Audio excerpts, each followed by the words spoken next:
प्रभु राम देव भगवान अल्लाह खुदा ईश आदि नाम एक ही शक्ति के हैं। वो कैसा है, कहां है, कैसे मिलता है, किसने देखा है? ये प्रश्नवाचक चिन्ह पूर्ण रूप से हटाने के लिए अवश्य सुनिए जगत गुरु तत्वदर्शी संत रामपाल जी महाराज के अमृत वचन, सर्व पवित्र धर्मों के पवित्र शास्त्रों के आधार पर। और अब ये कुछ ही दिनों में मैदान कर देगा और सारी भक्त समाज एक होगा, एक परमात्मा की भक्ति करेंगे, बुराइयां छूट जाएंगी, कल्याण होगा। बोलो सतगुरुदेव की जय। परमपिता परमात्मा पूर्ण ब्रह्म सारी सृष्टि के रचन हर कुल मालिक कबीर परमेश्वर अपने तत्व ज्ञान को स्वयं ही आकर के हमें बताते हैं। तुम कौन हो, कहां से आए हो, मानुष जीवन का वास्तविक उद्देश्य क्या है। आज सुबह के सत्संग में आप सुन रहे थे कि श्री आदरणीय रविदास जी महाराज ने उन 700 ब्राह्मणों का भ्रम निवारण किया। श्री आदरणीय रविदास जी ने उनको दिखाया कि मेरे पास सोने का जनेऊ है, तुम्हारे पास तो ये सूत का कच्चे धागे बांध रखे। अपने शरीर के अंदर उन्होंने दिव्य दृष्टि देकर उन 700 ब्राह्मणों को, उन भोली आत्माओं को सोने का जनेऊ दिखाया और उन 700 पुण्य आत्माओं ने जो अनजानपने में अपना जीवन व्यर्थ कर रहे थे समर्पण कर दिया और श्री रविदास जी के चरण छुए, जिसको छोटी जाति का कहते थे। जब तक हमें ज्ञान नहीं होता हम ऐसे ही अटकल लगाए रहते हैं। परमात्मा कहते हैं ऊंच नीच इस विद है लोई, कर्म कुकर्म कहां में दोई। जो बुरे कर्म करता है वह चाहे किसी जाति या मजहब का है, वो व्यक्ति नीच है। उच्च वो है जो अच्छे काम करे, परमात्मा को याद करे, बुराई नहीं करता, उस पुण्यकर्मी प्राणी को ही ऊंच कहा जाता है, वो चाहे किसी जाति में है। उनको ब्राह्मण कहते हैं जो कहने से मान जाते हैं। वो वास्तव में ब्राह्मण थे जिन्होंने ये तत्व ज्ञान पहचान लिया और वास्तविक ब्राह्मण बन गए। और जो नहीं पहचानते वो पश्चाताप करते रहते हैं। उनके विषय में क्या बताते हैं? पार ब्रह्म को छाड़े करिए पूज आन अनीत, चेतन सेती ओलने जड़ सेती है प्रीत। अब क्या बताते हैं कि पार ब्रह्म को छोड़कर, पार एक तो होता पर ब्रह्म, एक है पार ब्रह्म। ब्रह्म के तुरंत बाद जो नेक्स्ट होता है दूसरा, वो तो परब्रह्म है। एक पार ब्रह्म यानी सबसे परे, सबसे ऊपर वाली शक्ति, उसको पार ब्रह्म कहते हैं। ब्रह्म प्रभु, ब्रह्म माने भगवान होता है। अब जैसे यहां 21 ब्रह्मांड के अंदर ज्योति निरंजन निराकार इस काल का ही राज है और यहां के लोग इसी को सुप्रीम पावर मानकर इसको ब्रह्म संज्ञा में ले रखा है, इसलिए इसको ब्रह्म ही छोड़ दिया। जैसे कोई अधिकार किसी ऑफिस में काम करते हैं कर्मचारी, उनका जो हेड ऑफ द डिपार्टमेंट होता है उस बॉस को वो साहब बोलते हैं। जैसे कोई डीसी ऑफिस में कर्मचारी अधिकारी रहते हैं तो वो बार बार ये नहीं कहते कि उस डिप्टी कमिश्नर नहीं कहते बार बार कि डीसी साहब ने ऐसे कहा है, वो इतना ही कहते हैं कि साहब ने ये आदेश दिया है। उनके लिए अंडरस्टूड है वो साहब कौन है। तो इसी प्रकार जो भी जिस उसमें क्षेत्र में काम करते हैं ऑफिस में, उनके लिए अंडरस्टूड होता है, वो सीधा ही कहते हैं साहब ने ऐसे बोला है। तो इसी प्रकार यहां साहब नाम से यानी ब्रह्म नाम से अंडरस्टूड है ये ज्योति निरंजन काल। इसी प्रकार इसको ब्रह्म कहा और ब्रह्म से आगे जो नेक्स्ट इससे बड़ी जो शक्ति है उसे परब्रह्म बोल दिया। जिसको अक्षर पुरुष कहते हैं। और अक्षर पुरुष से, परब्रह्म से भी ऊपर वो पार ब्रह्म यानी पूर्ण ब्रह्म है, सबसे सुप्रीम पावर, सबसे पार, सबसे आगे का भगवान। तो यहां कहते हैं गरीब पार ब्रह्म को छाड़ करिए पूजे आन अनीत, चेतन सेती ओलने जड़ सेती है प्रीत। उस पूर्ण परमात्मा की भक्ति को छोड़कर, अर्थात परमात्मा के नुमाइंदे संत के द्वारा दिए गए ज्ञान के अतिरिक्त अन्य पत्थर आदि की पूजा में, जड़ की पूजा में लगे रहते हैं। गिरी पत्थर परमेश्वर कहें ये जग अंधा बोरे, साहेब की पर सेवा नहीं ये पहुंचेंगे किस ठोड़े। इस पत्थर की मूर्ति को भगवान बनाए बैठे नादान, उस पूर्ण परमात्मा परमेश्वर की पूजा नहीं है, ये कहां ठिकाना होगा इनको। गिरी पत्थर पुजारी जीव हैं ये कलयुग के लोग, या बाण कुटिल छूटे नहीं ये लाग्या दीर्घ रोग। ये पत्थर पुजारी जीव हैं ये कलयुग के लोग, और या बुरी बाण पड़गी यू दीर्घ रोग, अब ये छूटता ना जल्दी से। गरीब साधों से ती मस्करी और चोरों संग खुला से, कौड़ी गए पल्लू बांधा ये डार दियो नगलाल। संतों का तो मजाक करें जो सही मार्गदर्शन करता है, और इन मूर्खों की, इन चोरों का, अर्थात जो ज्ञान जिनके पास है नहीं, गुमराह किए बैठे हैं, उन पर विश्वास, उनके साथ राजी रहते हैं।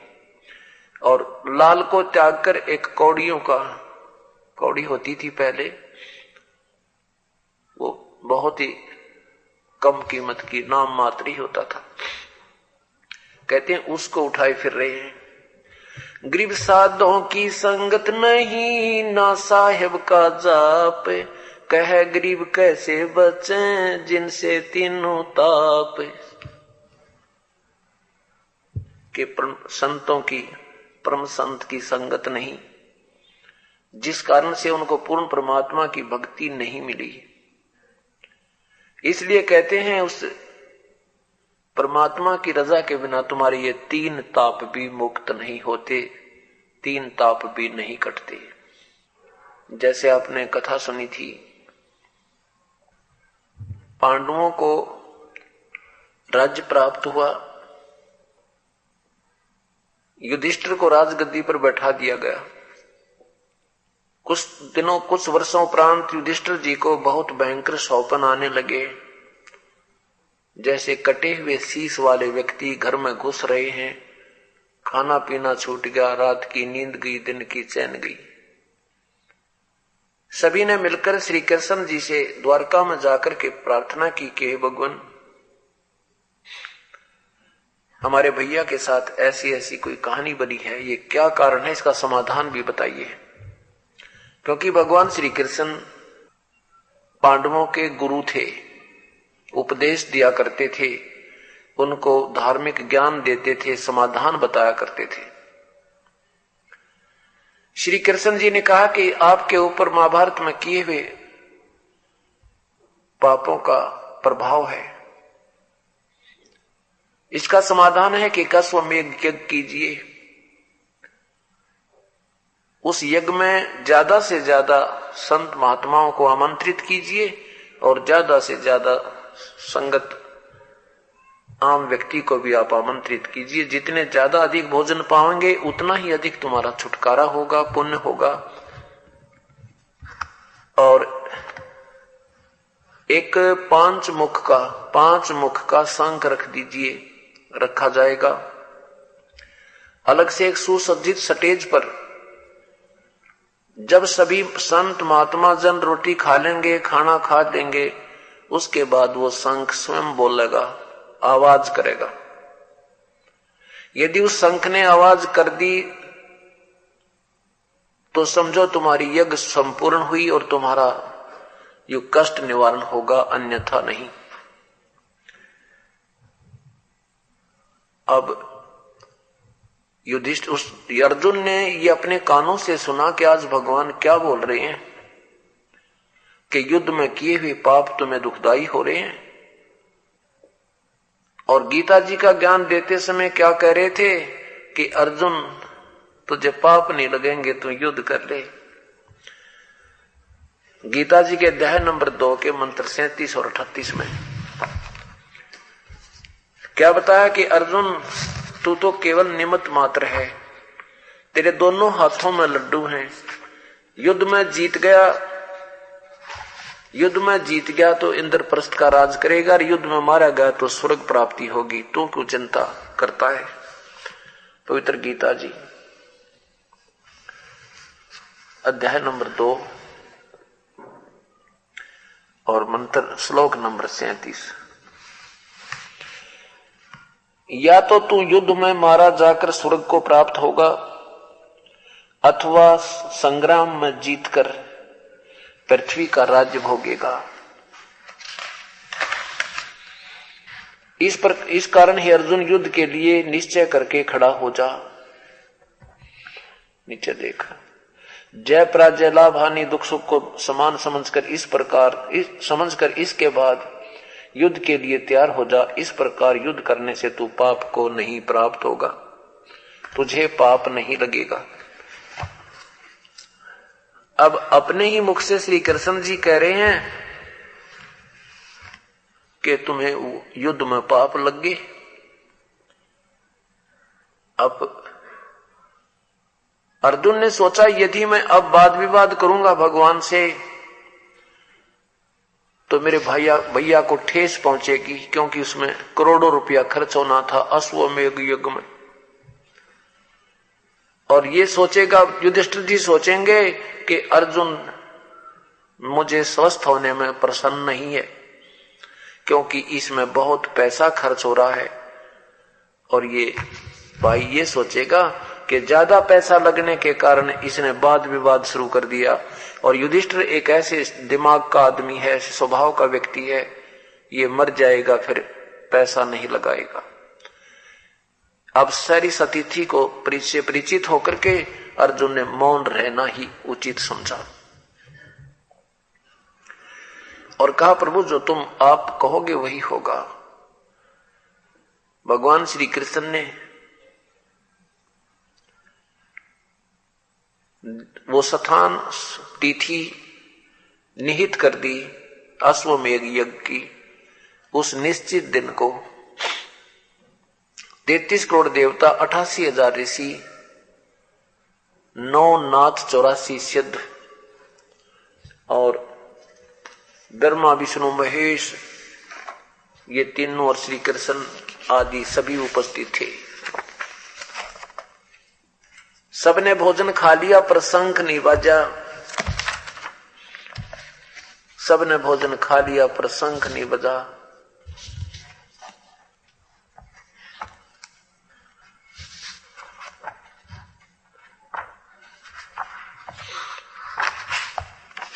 तो युधिष्ठिर ने कहा कि हे भगवान, हम महान पापी हैं, हमने बहुत जुल्म किए हैं, हमारा यज्ञ संपूर्ण नहीं हो सकता। हमने बहुत जुल्म किए हैं, हमारा यज्ञ संपूर्ण नहीं हो सकता, ये शंख नहीं बज सकता। तब भगवान श्री कृष्ण ने कहा कि युधिष्ठिर, इस शंख को बजाने वाला अभी कोई आया ही नहीं है। इस बात को सुनकर युधिष्ठिर असमंजस में पड़ गया कि ऐसे ऐसे महामंडलेश्वर बैठे, 9 नाथ, 84 सिद्ध, 33 करोड़ देवता और स्वयं भगवान श्री कृष्ण ने भी भोजन पा लिया और ये शंख नहीं बजा।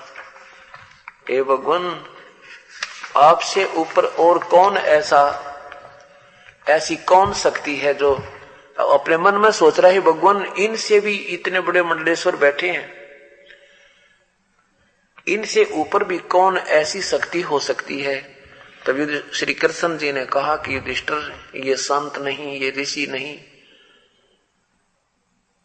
ये तो मान बढ़ाई के भूखे हैं, इनके पास वास्तविक साधना नहीं है। वो संत सुपच नाम है उसका, सुदर्शन नाम है उसका, सुपच जैसे आजकल हरिजन कहते हैं, ऐसे सुपच बोल दिया करते थे उसमें। सुदर्शन नाम था उस पुण्य आत्मा का जो परमेश्वर कबीर साहब का सीधा शिष्य था। वाल्मीकि जाति में उनका जन्म था और जिस समय परमेश्वर करुणामय नाम से आए थे उस समय उनका वो शिष्य था। तो यही सत साधना वो प्रेमी किया करता था। श्री कृष्ण जी ने कहा कि उस महापुरुष को बुलाकर लाओ। वहां क्यों नहीं गए, क्या कारण रहा, उनको क्यों आमंत्रित क्यों नहीं किया? युधिष्ठिर जी ने कहा कि प्रभु उधर भीम की ड्यूटी लाई थी, इससे पूछते हैं क्या कारण रहा, क्यों नहीं वो महापुरुष आ पाए। अब भीम से पूछा कि भीमसेन, भगवान कह रहे हैं कि इधर कोई एक महापुरुष है, सुदर्शन नाम है जिनका, उनको आमंत्रित आपने किया, वहां तक पहुंचे या नहीं पहुंचे, क्या कारण, वो महापुरुष क्यों नहीं आए?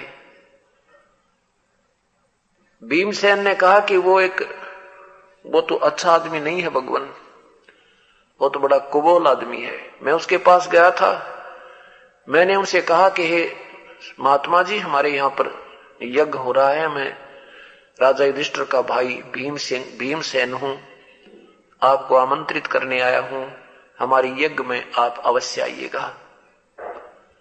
उन्होंने क्या जवाब दिया कि युधिष्ठिर, उन्होंने कहा कि भीमसेन, तुम्हारे अन्न को खाकर हमने नरक में नहीं जाना, तुम तो महापाप किया हुआ है। उन सैनिकों की युद्ध में वीरगति प्राप्त सैनिकों की पत्नियां अभी रो रही हैं, उनकी आंखों के आंसू नहीं सूखे हैं और तुम आनंद मना रहे हो, तुम्हें तो महापाप लगेगा और जो तुम्हारा अन्न खाएगा वो भी पाप का भागी होगा।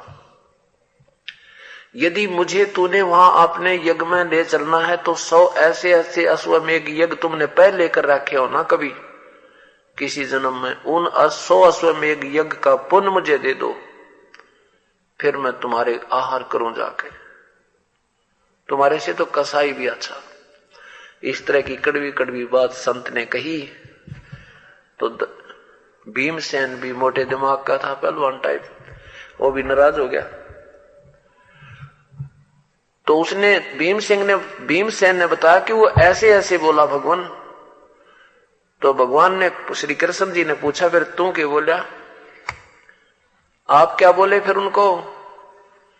भीम ने कहा कि यदि मुझे आपका और भैया का डर ना होता, उसने कूट कहा था, वो तो बहुत बुरा बोल रहा था, ऐसे ऐसे उसने कहा। तो श्री कृष्ण जी ने कहा, भीमसेन, संत के प्रति ये विचार लाना भी महापाप का भागी होना होता है, चलो मेरे साथ, तुम उस संत की महिमा नहीं जानते। अब भीमसेन तो आ गया था, उधर से सुदर्शन जी ने सोचा कि भाई ये फेराओगे सिर में दर्द करेंगे, इनका काम तो बने को नहीं मेरे बिना, उनसे तो इनका काम बना नहीं, जिनकी ये ओट लिए बैठे थे ब्रह्मा विष्णु महेश की, श्री कृष्ण जी की और इन मंडलेश्वरों की, इन सिद्धों की, उनसे ये काम, इन 3 ताप का भी इनका छुटकारा इनसे नहीं हो सकता। ये फिर यहां आवेंगे और सिर में दर्द करेंगे। वो तो ये सोचकर उस कुटिया ने त्याग कर 15-20 दिन के लिए अज्ञात स्थान पर प्रस्थान कर गए सुदर्शन जी। उधर से परमेश्वर पूर्ण ब्रह्म सतपुरुष कबीर साहब अपने भक्त की इज्जत रखने खातिर और अपनी भक्ति को बनाए रखने के लिए कि भक्तों के दिल से परमात्मा की आस्था ना हट जाए, और काल ये चाहता है कि ये नास्तिक हो जाएं और इनकी हृदय हट जाए भगवान से, ये स्वप्न में भी ना याद करें। आज यही तरीका इसने अपना रखा है और ये नकली संत बेच के शास्त्र विरुद्ध साधना पर सबको आरूढ़ कर दिया, किसी को कोई लाभ नहीं हो रहा और सब गुटी सूटी लान ला के सब नास्तिक होते जा रहे, लेकिन परमात्मा नहीं होने देगा। इसीलिए उस मालिक ने क्या किया, अपने उस सुदर्शन का रूप बनाया और सुदर्शन की कुटिया में विराजमान हो गए वो पूर्ण ब्रह्म कबीर परमेश्वर।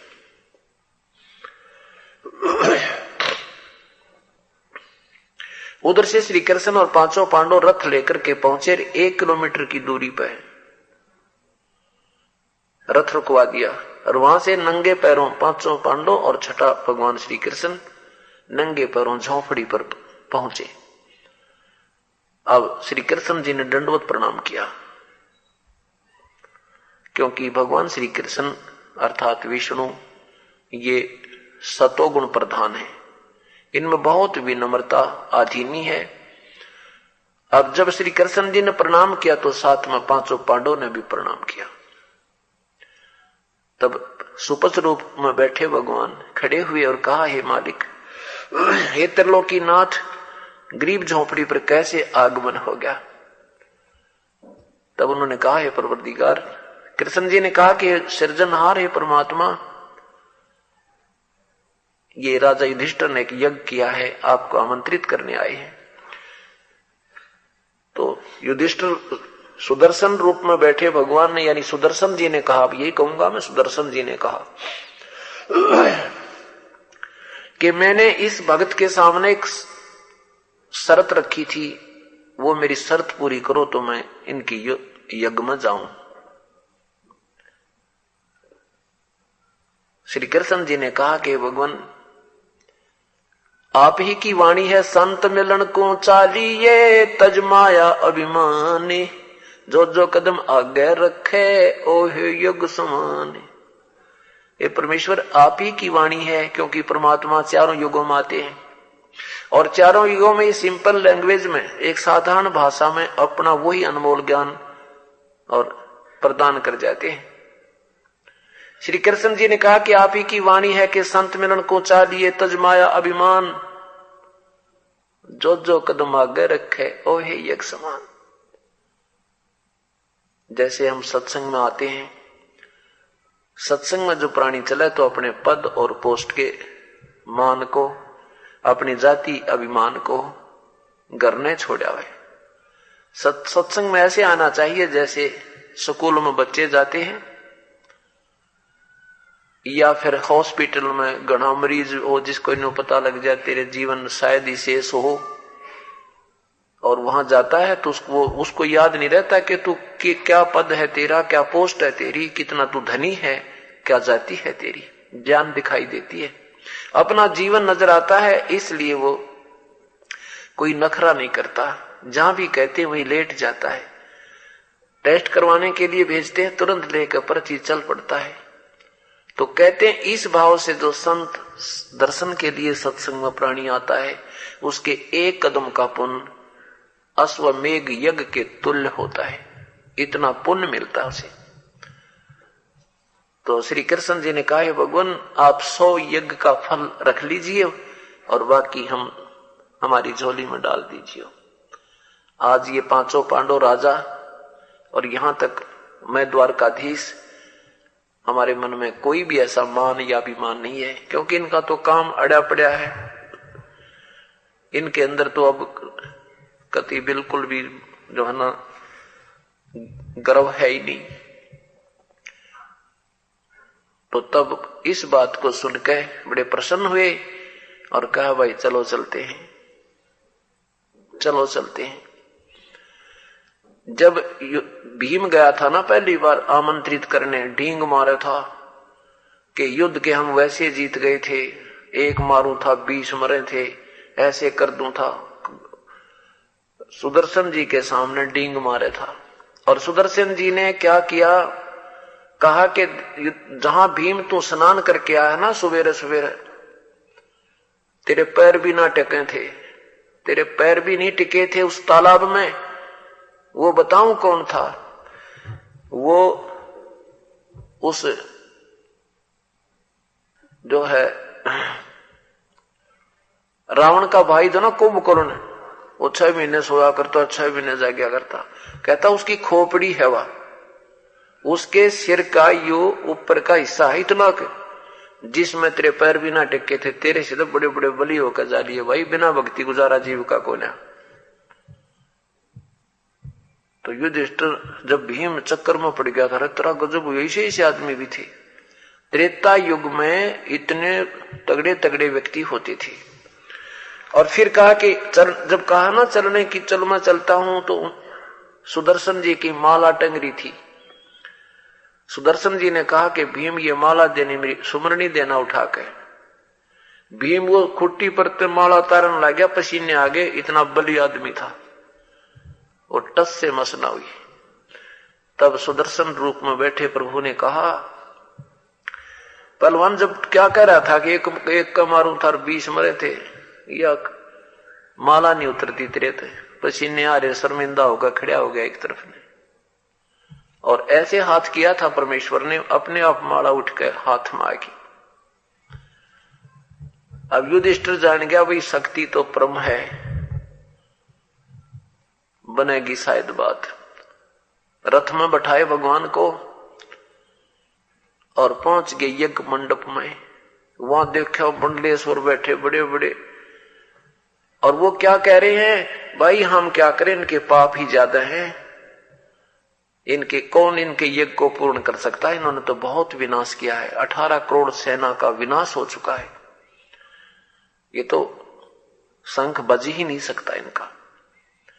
और जब परमात्मा को देखा इसकी स्थिति में, एक बिल्कुल जैसे ग्रामीण व्यक्ति, बहुत ही गरीब, बहुत पहले घुटनों तक की धोती, फटे पुराने कपड़े, मैले कुचले कपड़े, टूटे टूटे जूते, दाढ़ी बढ़ रही थोड़ी थोड़ी, सड़के बाल ओड़े बोड़े पड़े, जैसे एक हफ्ता हो गया स्नान किए, ऐसे स्वरूप में। और परमात्मा उन ब्राह्मणों के, उन विद्वानों के ग्रुप में प्रवेश किया, ऐसे मुख पर पल्ला करके हंस रहे, अंदर अंदर देखो ये लाई ढूंढ के शेर, ये बजाओगा इनके शंख न। भगवान श्री कृष्ण जी ने अपने हाथ से आसन लगाया, गद्दा बिछाया, परमात्मा विराजमान हुए। द्रौपदी से कहा कि द्रौपदी बहन बढ़िया भोजन बना दे इस महापुरुष के लिए।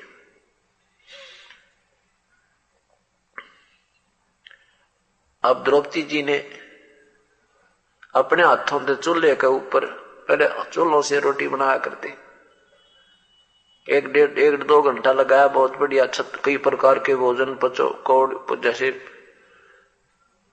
खीर, दही, बड़े, कचौड़ी, पकौड़ी, रोटी, मांडे, हलवा, कई प्रकार के नरे नरे बना के, चावल न्यारे, और एक सुंदर थाल में भगवान के सामने, सुदर्शन जी के सामने परोस दिए। अब सुदर्शन जी ने क्या किया, उस सारी सब्जी में सारे आइटमों को एक थाली में थोड़ा थोड़ा करके, जितना खाना था वो थोड़े थोड़े करके और सारे इकट्ठे करके न्यो मिलान लग गए, खिचड़ी बना दी। द्रौपदी सोच रही है कि, द्रौपदी ने सोचा था कि ऐसा भोजन बना दिया है सुदर्शन जी, ये महात्मा खाना खावेगा उंगली चाटता रह जाओगा, और 20 जगह गुण गाओगा भी द्रौपदी जैसा भोजन कहीं नहीं खाएगा। ये स्वाभाविक होता है, बहन कोई अतिथि आ जाता है तो अपने प्रतिदिन के बनने वाले आहार से सुंदर भोजन बनाती हैं। कहीं ये परदेसी कहीं हमारी जाकर बुराई ना कर दे, यूं ना कहे बहन ने रोटी ना बनानी आई, सब्जी में नमक नामक भी ना था, तो इसलिए बहुत अच्छा सूझबूझ से प्रतिदिन से अच्छा भोजन बनाते हैं, एक सब्जी के स्थान पर 2 भी बना देते हैं। इस उद्देश्य से द्रौपदी ने खूब जी लाकर भोजन बनाया, और उधर देखा महापुरुष ने वो सारा इकट्ठा करके और खान लग गया। तो द्रौपदी ने सोचा ये काहे का शंख बजाओगा, ये शूद्र का शूद्र रहा, इसने खाना भी ना खाना आता।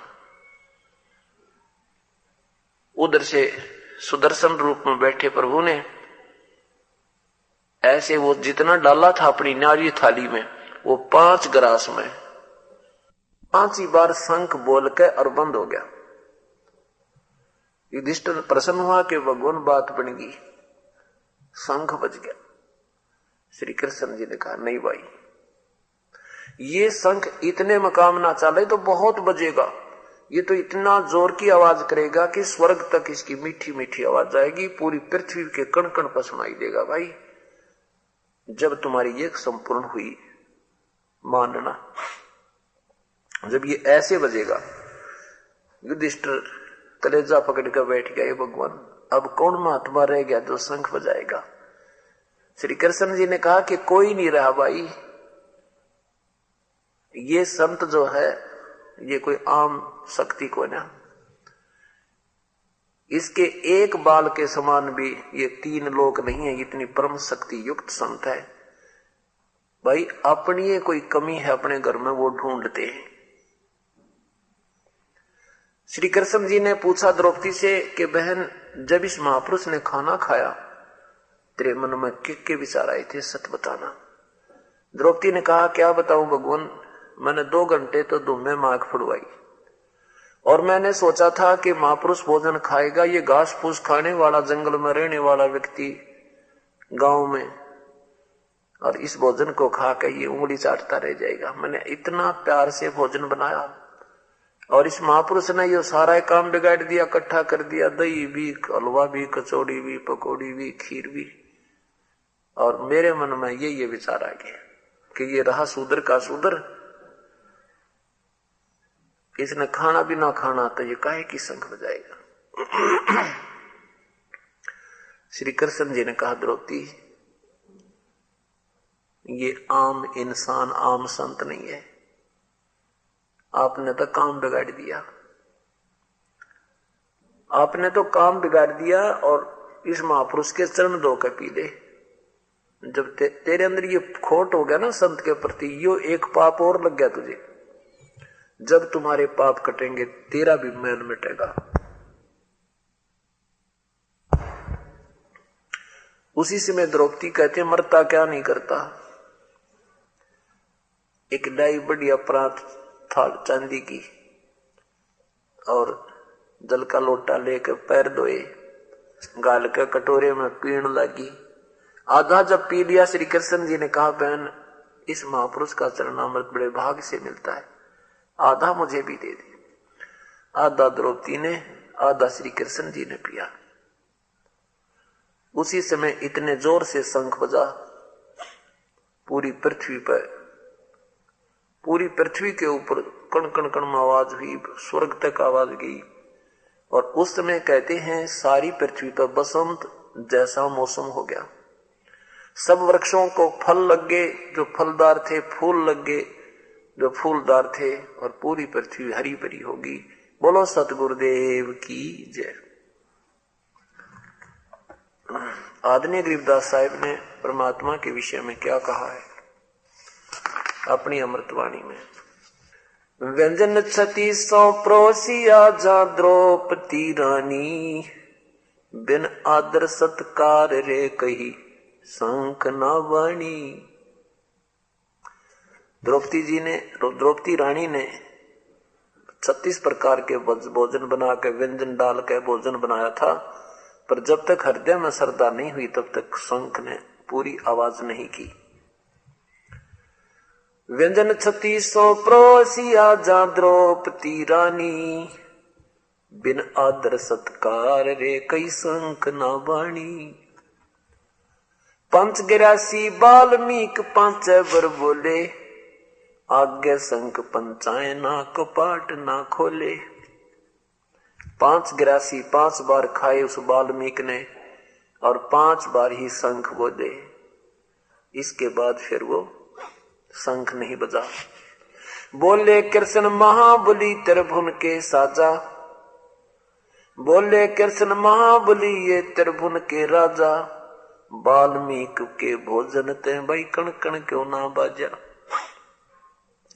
द्रौपदी सेती कृष्ण देव जद ऐसे भाख्या, वाल्मीक के चरणों की तेरे ना अभिलाषा।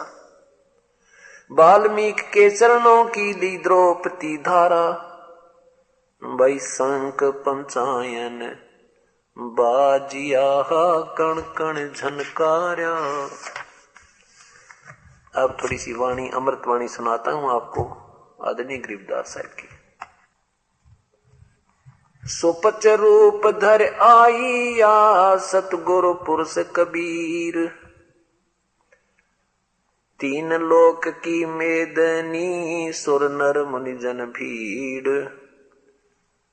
के सुपच का रूप बनाकर वो पूर्ण परमात्मा कबीर साहब वहां विराजमान हो गए, जहां पर 3 लोक की पूरी फौज पड़ी थी। 33 करोड़ देवता, 88,000 ऋषि, ब्रह्मा विष्णु महेश, श्री कृष्ण 9 नाथ 84 शद 56 करोड़ यादव 5 पांडव सबने भोजन खा लिया, शंख नहीं बजा था। सुपच रूप धर आईया सतगुर पुरुष कबीर, 3 लोक की मेदनी जासुर नर मुनि जन भीड़। सुपच रूप धर आईया सब देवन का देव, कृष्ण चंद्र पग धोइया करी तास की सेव। सब देवों का देव, सब भगवानों का भगवान सुपच रूप बना करके उन पांडवों की यज्ञ में प्रवेश किया। जब उसको उनको लेने के लिए गए थे तो क्या बताते हैं, 5 पांडव संग हैं छठे कृष्ण मुरार, चलिए हमारी यज्ञ में हे समर्थ सिरजनहार। 88 ऋषि जहां देवा 33 कोटि, शंख बजाना तास से वो रहे चरण में लोट। वहां 88,000 ऋषि और 33 करोड़ देवता थे, उनसे शंख नहीं बजा। और जब परमात्मा ने शंख बजाया उन सब ने दंडवत प्रणाम किया, उसके चरणों में लेट गए। पंडित 12 कोटि थे वहां और 84 सिद्ध, 12 करोड़ ब्राह्मण बैठे थे। पंडित 12 कोटि थे और 84 सिद्ध, शंख न बाजा ताश पिए मान का मध्य। उनसे शंख नहीं बजा, उन्होंने अभिमान रूपी शराब पी रखी थी, और अभिमान का और भगवान का कति मेल नहीं। पांडव यज्ञ अश्वमेघ में सतगुरु किया पियाने, 5 पांडव संग चले और छठे भगवान। सुपच रूप को देखे करे द्रौपदी मानी शंख, जान गए जगदीश गुरु फिर बाजे को न शंख। द्रौपदी ने सुपच रूप में एक सुंदर रूप में बैठे भगवान के रूप देख कर फिर उनके खाने का व्यवहार देखकर मन में शंका कर ली, जिस कारण से शंख नहीं बजा। 56 भोग संयोग कर कीने पंचग्राह से, द्रौपदी के दिल दुई थी नाही दृढ़ विश्वास। 5 पांडव यज्ञ करी कल्प वृक्ष की छाही, द्रौपदी के दिल बंक है नो कण कण बाजा नाही।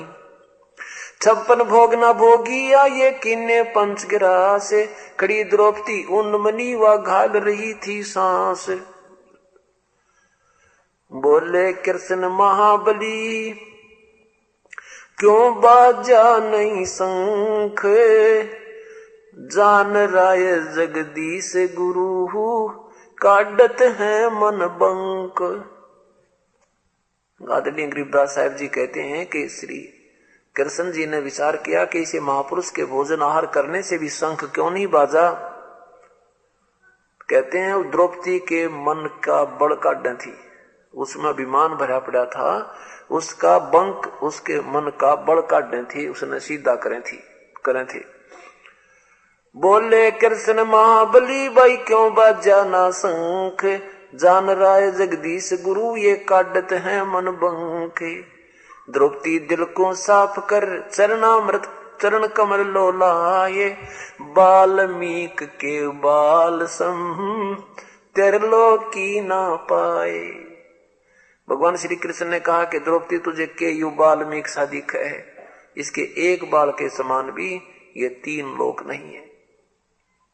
चरण कमल को धोए करे ले द्रौपदी प्रसाद, तेरा अंतर सीना साफ होवे जड़ सकल अपराध। बाल्मीक के चरण की ली द्रौपदी धारा, शंख पचायन बाजी या फिर कण कण झनकारा। बाजा शंख सुभाने गति कण कण भई आवाज, स्वर्ग लोक बाणी सुनी त्रिलोकी में गाजी। पांडव यज्ञ अश्वमेघ में आए नजर निहाल, जम राजा की बंद में खलहल पड़ा कमाल। स्वर्ग लोक के देवता किने न बाज पूरा नाद, सुपथ सिंहासन बैठे थे वो बाजा अगम अगाध।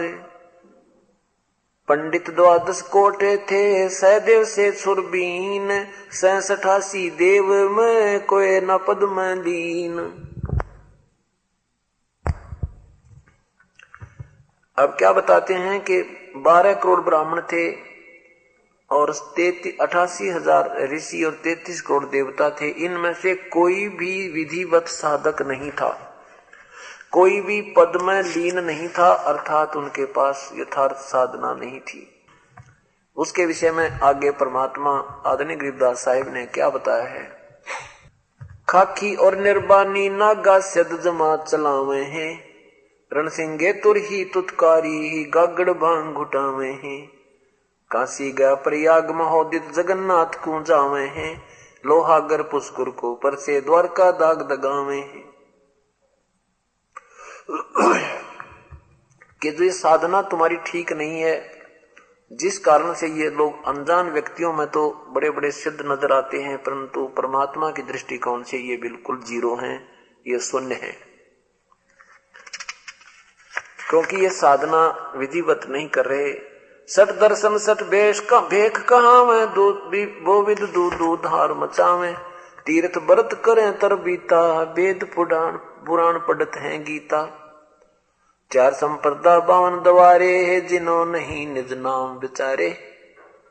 माला घाल हुए हैं मुक्ता, 60 दल उवा बाई बुकदा।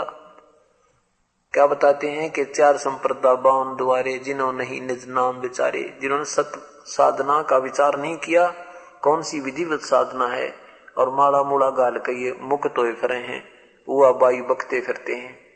4 संपदा 52 द्वारे, जिन्हों नहीं निज नाम विचारे। माला घाल हुए हैं मुक्ता, 60 दल उवा बाई ही बकता।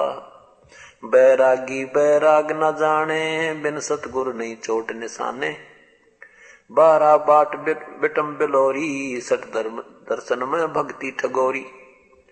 इन 60 दर्शनी छह जो ये भेख चल रहे हैं संतों के, इनमें तो ठगी की भक्ति है, इनमें वास्तविक साधना नहीं है। सन्यासी 10 नाम कहावे, शिव शिव करे ना संशय जावे। निर्बानी नी कच्छ निसारा, भूल गए हैं ब्रह्म द्वारा। सुन सन्यासी कुल कर्मनासी ही, बंगवे प्योदी भूले ढोंदी। छल छद्र की भक्ति ना कीजय, आगे जवाब कहो क्या दीजे। ब्रह्म कर्म भैरव को पूजे, सत शब्द साहेब ना सूझे। माला मुक्ति कक्कड़ हुक्टी, भांग बसोड़ी बाना गोड़ी बांग बसोड़ी। जति जलाली पद बिन खाली ही, नाम न रत्ता घोरी गत्ता। करवा और हाथों करवा कांधे फरवा, खोल बनावे सिद्ध कहावे। भूले जोगी रिधि के रोगी ही, कान चिरावे भस्म रमावे। तपा आकाशी 12 मासी ही, मौनी पीठी पंच अंगीठी। कंद कपाली अंदर खाली, बाहर सिद्धा ये हैं गद्धा। कहते हैं ऊपर तो ये सिद्ध दिखे, लेकिन ये गधे हैं। गधे क्यों हैं? क्योंकि अब भी साधना कठिन की और ये सिद्धियां प्राप्त करके दुनिया को दुखी किया। अगले जन्म में ये पशु बनेंगे, इनकी बिरानमाटी होगी। तो यहां क्या बताना चाहते हैं कि सतगुर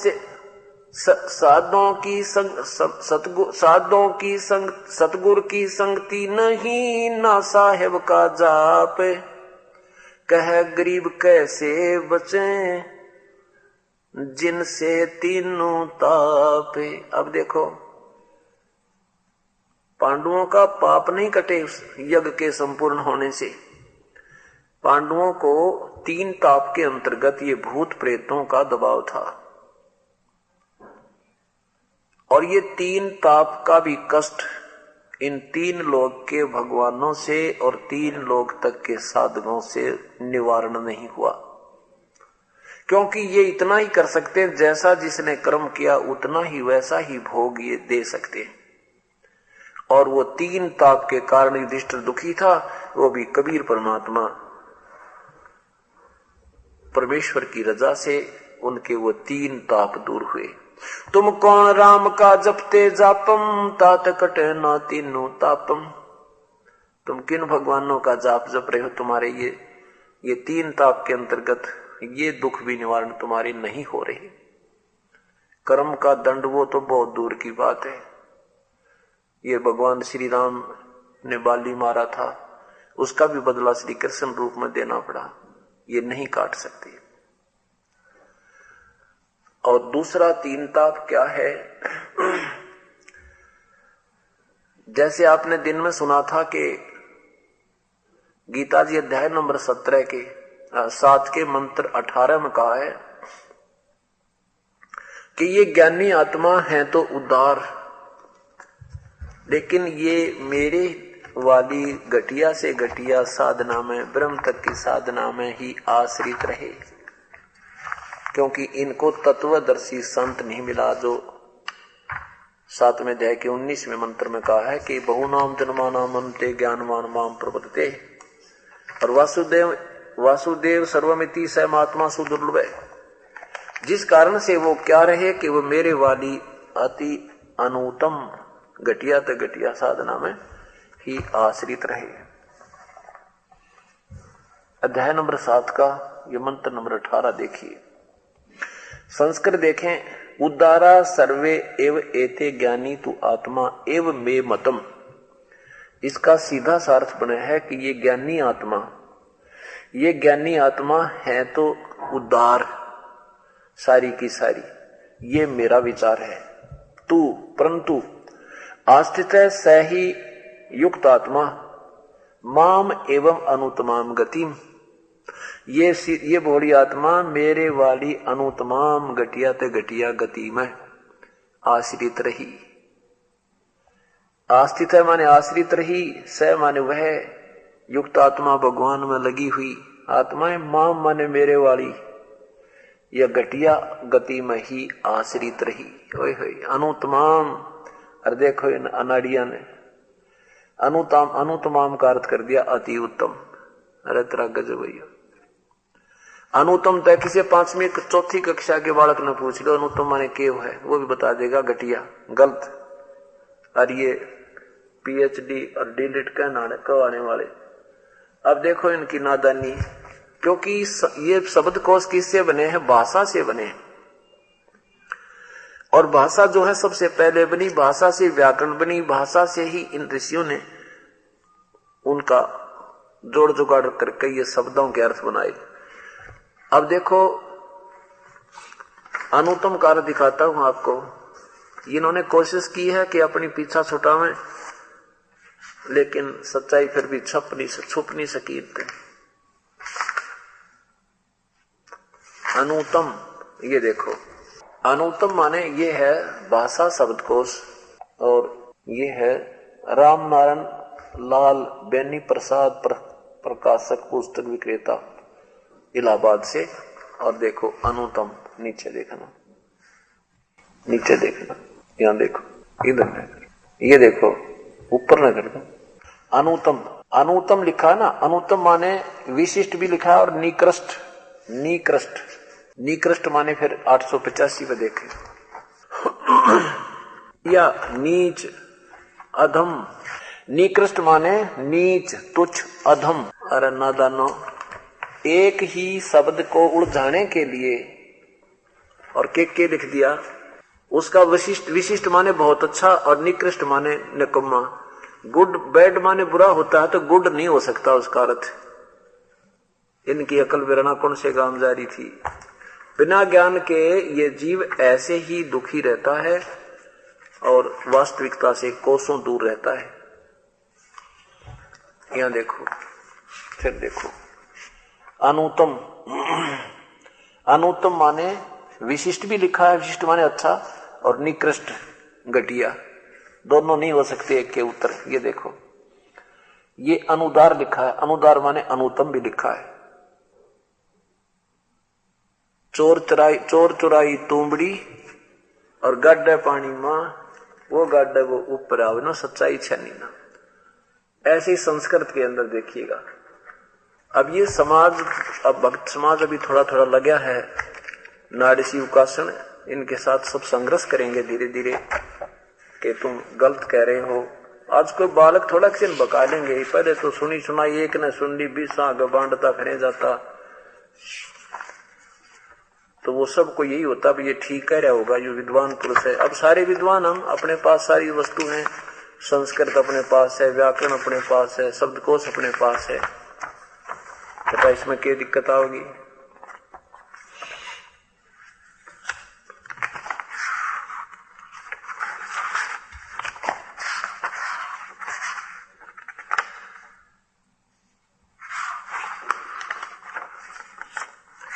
अनुतम, ये देखो, ये है संस्कृत शब्दकोश है।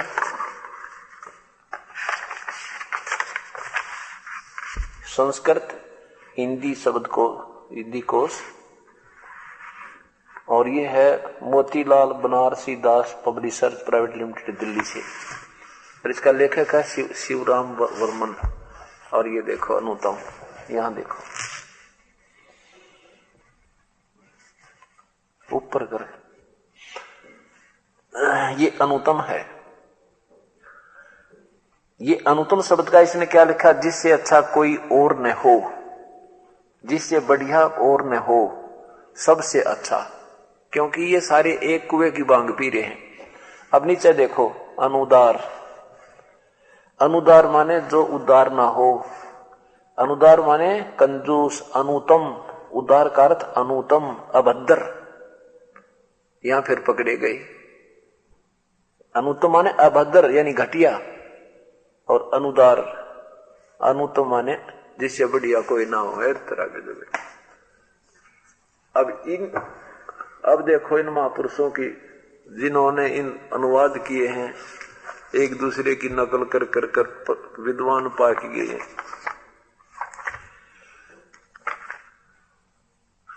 ये है श्री आसाराम जी द्वारा अनुवाद किया हुआ है। इनके बताएं धूड़ में लठ लग रही थी। ये है श्री आसाराम, संत श्री आसाराम जी आश्रम अहमदाबाद। ये देखो सप्तम अध्याय और 18वां श्लोक, माम एवं अनुतमाम गतिम। ये सभी उद्धार हैं, परंतु ज्ञानी तो साक्षात मेरा स्वरूप ही है, ऐसा मेरा मत है। क्योंकि वह मदगत मन बुद्धि वाला ज्ञानी भक्त अति उत्तम, अनुत्तम माने अति उत्तम, गति स्वरूप मुझ में अच्छी प्रकार स्थिर है। हे भगवान, हे परमात्मा,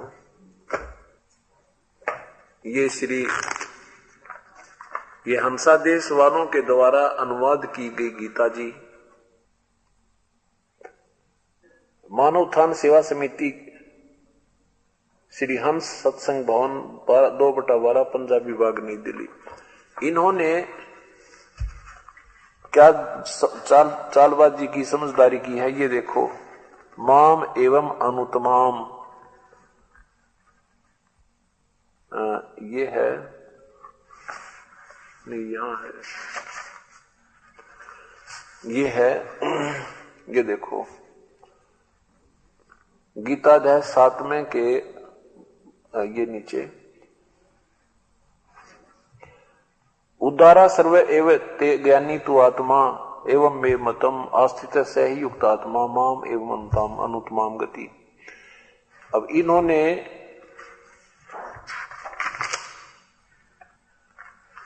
ये देखो, उत्तम कर्म करने वाले हैं, और इनमें सबसे मुझे वह ज्ञानी अति प्यारा है।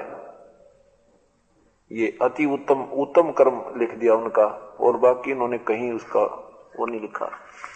अब आपको दिखाते हैं,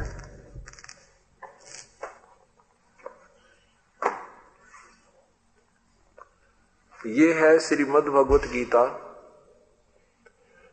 इसको कहते हैं एस्कॉन वालों के द्वारा लिखी गई जो रामकृष्ण परमहंस के जो हैं, ये लिखा है श्रीमद एसी भक्ति वेदांत स्वामी प्रभुपाद संस्थापकाचार्य अंतर्राष्ट्रीय कृष्ण भगवान अमृत संघ, ये कृष्ण कृपा मूर्ति, ये इनके यहां से छपी हुई है। इन्होंने जमाकती चौड़े में झूठ बोल रखी। इन जैसा तो हाँ 7वां अध्याय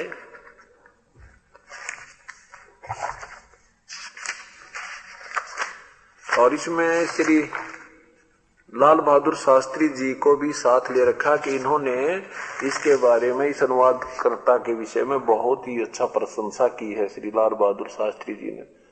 अब ये तो राजनीतिक व्यक्ति थे, इनको परमात्मा के विषय में क्या ज्ञान, जैसा भी संतजनों ने बताया इन्होंने उसे स्वीकार कर लिया। ये है वही 18वां श्लोक 7वें अध्याय का। इन्होंने 7वां अनुवाद भी, इनके अर्थ भी किए हैं।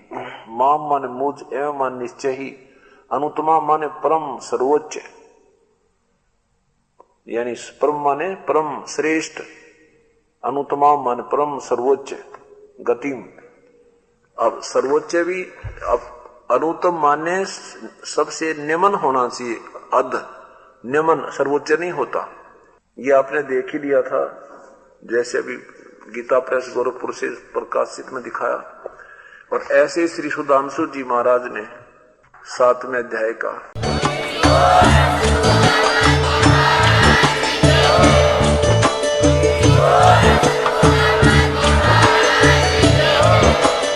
आप सुन रहे थे जगत गुरु तत्वदर्शी संत रामपाल जी महाराज जी के मंगल प्रवचन। अधिक जानकारी के लिए विजिट कीजिए हमारी वेबसाइट www.jagatgururampalji.org। संत रामपाल जी महाराज जी के शुभ आशीर्वाद से पूरे विश्व भर में 500 से भी ज्यादा नाम दीक्षा केंद्र हैं, जिन पर संत रामपाल जी महाराज जी द्वारा ऑनलाइन निःशुल्क नाम दीक्षा दी जा रही है। अपने नजदीकी नाम दीक्षा केंद्र का पता करने के लिए संपर्क करें 8222880541।